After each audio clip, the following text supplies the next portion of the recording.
You remember when the President traveled to China, we just signed a memorandum of understanding with CGC and UCC, where they will provide, because we've had problems about contractors or districts and the one in charge of the street lights, today vandalization, tomorrow that. So we try to see how we can once and for all tackle these issues. And we came up with this very formidable companies, assuring us that they will have to provide security device and to maintain it for 4 or 5 years without us going back to pay, or this have been vandalized, this bomb has been stolen, and all kinds of things. So we think that that will help us a lot to take over the entire streets in the city. And then we can now allow other people to go into the rural areas to provide some solar power for them. So many things to be done. And we're doing a lot of rehabilitation of schools, so many. So the work is endless. It's endless. But we believe by the grace of God that will all continue. But for information, I've not rested. I've not taken any break since after the commission is 2 weeks. 16 good days. Of course, I don't know how many people would have survived that, but I will still find out time to take my time to go and rest. It's very, very important. Yes, that's where we are. Doctor. Okay, Honorable Minister, that's quite a mouthful.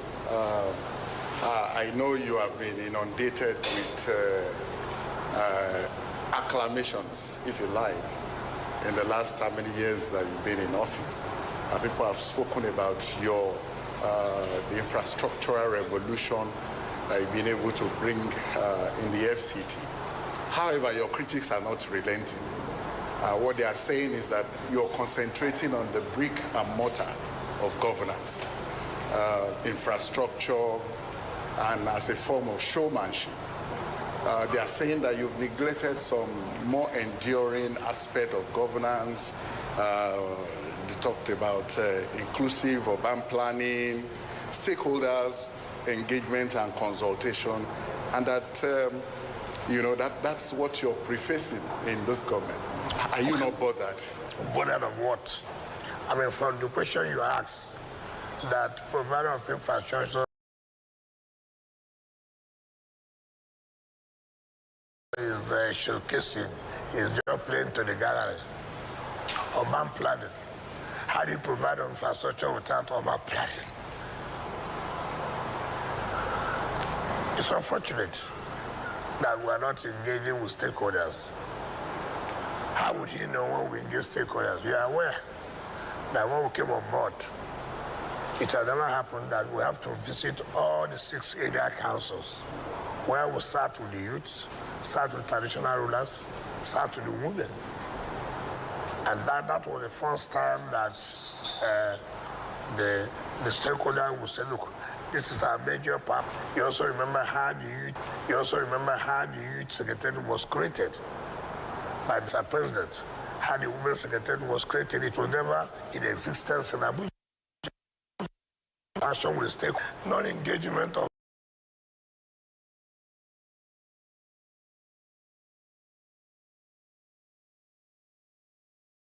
stakeholders. Who are the stakeholders? I'm not inviting him or her. That is not. Who are those you have? What made investors to come to say, look, we are willing to invest?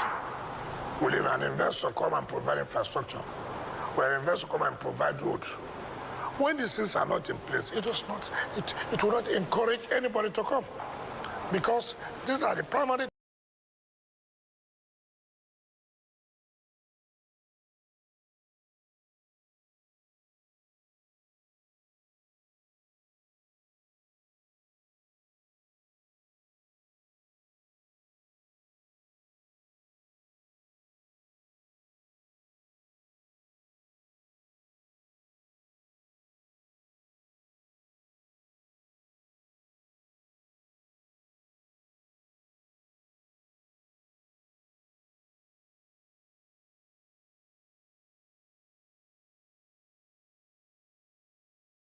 things first that an investor will see and say yes. I want to establish an institution here. Is there any access to that? I want to establish a private hospital here. Are there roads? I want to set up a manufacturing. I want to do mechanized agric. I agree. Are there access roads in case that will bring in this produce to the city? So people just, for purposes of criticizing when they don't have anything to say. I will use one local thing we normally say in my place. And pardon me to say that, my people say, if you don't have anything to say against somebody, you use one like we say as him be. Because you have nothing to say. I mean, you must appreciate when a government has done well. You don't need to like the person in charge. By the grace of God, you have talked about infrastructure revolution in Abuja. That means the government of Mr. President is working. At least, let's take from here. So, I appreciate that. And we have not said that we would have solved the entire problems within 2 years. Where has it happened? This is a government that inherited so much problems. And we are doing all our best, taking time to fix them.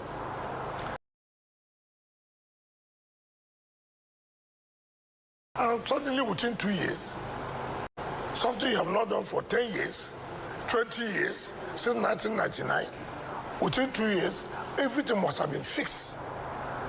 That must be a miracle. I put my hand on here and say, be healed. And you are healed. It's not possible. It's not possible. Yes.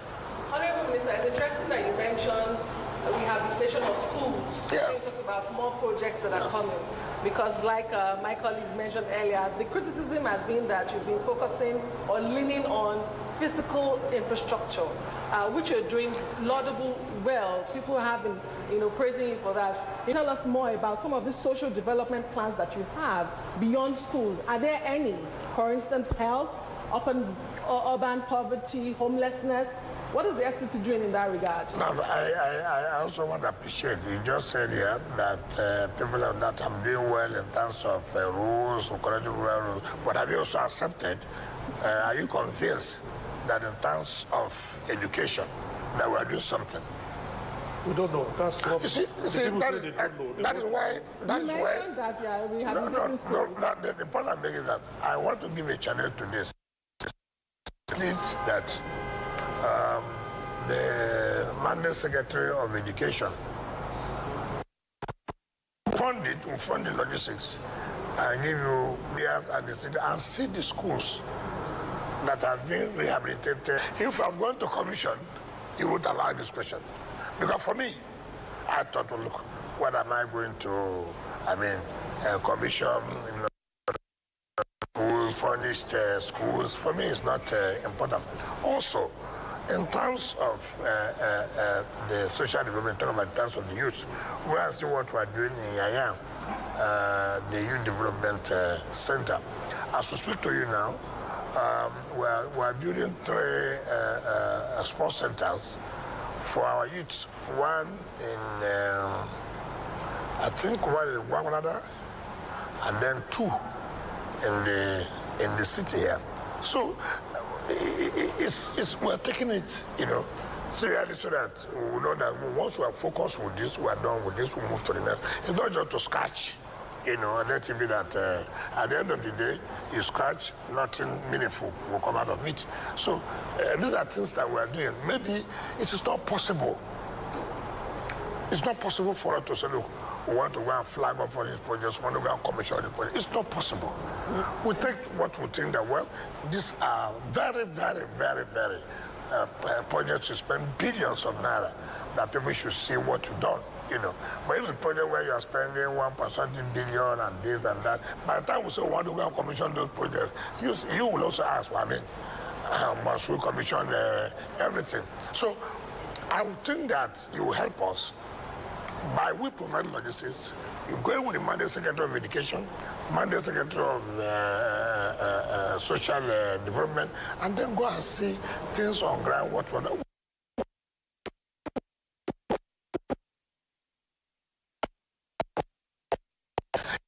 government stays 20 years. No government problems that at least will help to improve the lives of the people. And that's what it's supposed to be. Honorable Minister, that question on schools, she took right out of my mouth, because there is a follow-up, and perhaps after this program I can show you some pictures with regards to the state of some schools in the area councils. Can I actually, let me just answer that. Yes. This is the problem we have always said. How many schools do we have in FCT? How many schools do we have? Okay, well... Now, assuming we have about, say, 10,000 schools, assuming. You go and take 3 schools that are bad. The mischief makers. For example, these schools you are talking about that are bad, when did they become bad? You haven't let me ask my question. No, I mean, let me quickly ask the question, and perhaps you can put it in context. It's about the area councils, yes. I mean, who are supposed to be responsible for primary. Do they also have the mandate to build these primary schools? Are they directly under them? If they are, do they have the funds to do so, or are you intervening as Minister of I will not answer why they have the funds. First of all, as everybody knows, the primary school is the responsibility of local government councils or area councils. Which aspect of it? That's part of the question. No, but what are they? Is it the software, which is salaries of the teachers? But they may building of the no, the same. No, they cannot remove this and take this. It's not so. However, most of the schools that have been habilitated are being carried out by us, by the FCT. Because we believe that, yes, it is their responsibility. But again, if anything happens, nobody will talk about that. Just like when the teachers were on strike. Nolge was on strike. It is not FCT strike. But we thought that, look, teachers on strike, what do we do? It is not that secondary school teachers are not on strike. People should have that in mind. The tertiary education under FCT, they're not on strike. People should know that. Now, what do we say? They go and tell them to go to the gate of FCT, carry children, stay there, we're at home, to try to embarrass the government. I didn't talk. Because let me finish. Because I know it's just blackmail. We have come to intervene severally. And what's the intervention? The funds they are having, they have said is not enough. Remember, the increment in the minimum wage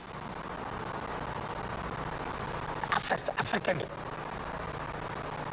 Now, if a local government or an area council, take for example, is getting, maybe in a month, 300-something million naira for the allocation. And then he gets IGR, their own share of the 10% monthly they get. Assuming they get like 2% billion, that 2% billion is shared among the 6 area council, but not on equal basis, based on your own contribution. So, assuming whatever gets additional 150 million now, or 200 million, as the case may be, that adds to the 300, 500 million. What's the salary structure? What's the salary of the staff of Guatemala for teachers and local government staff? It's more than 500 million. Now, if you expend that, what other money do you have to carry out other services? That's why there's a problem in our federal system, where you go to the headquarters, to the capital, and negotiate for minimum wage for states and local government councils. What is the capacity of this area council or local government to be able to pay? And look at people and say, employ. It is sometimes madness when you say in FCT alone, we have over 55,000 workers. How do you justify it? 55,000 workers doing what? However, you can't take a step. That was all industrial crisis.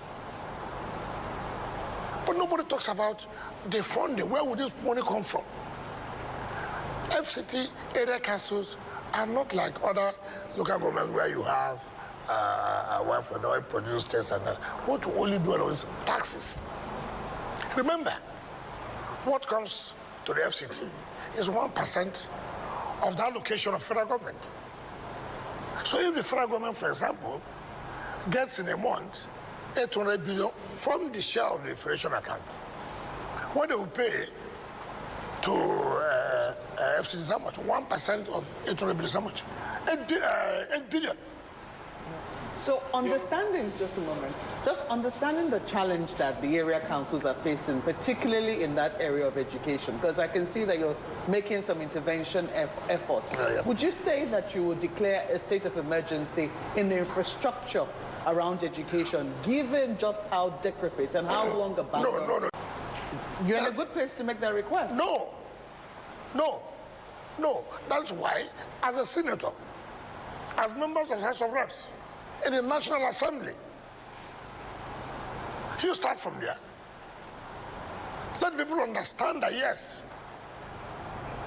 you are really speaking on their behalf. Have you approached the senator to work with her? Yeah, I don't need to approach you. You went and said you want to go to Senate. You want to say you want to go to House of Representatives. Therefore, you should know the role you should play. It is not only coming to national television. He's not inviting me for commission of project. He's not inviting me for us to have a drink. That is not the job we're talking about. Honorable Minister, let's talk about your image when it comes to the education sector in the FCT. You had mentioned that mischief makers are portraying the fact that you're not putting so much attention on the education sector in the FCT, and you're building bridges for showmanship. And you said that you don't publicize some of these works that you have been doing in the education sector due to the size of the projects as compared to the roads and bridges that you have been doing. Don't you think, Honorable Minister, that perhaps putting more attention or some certain level of attention on the education sector and the works that you're doing there would help your administration shut these mischief makers up? That maybe you have misunderstood me. I didn't say the level of work we're doing is not a normal. I'm saying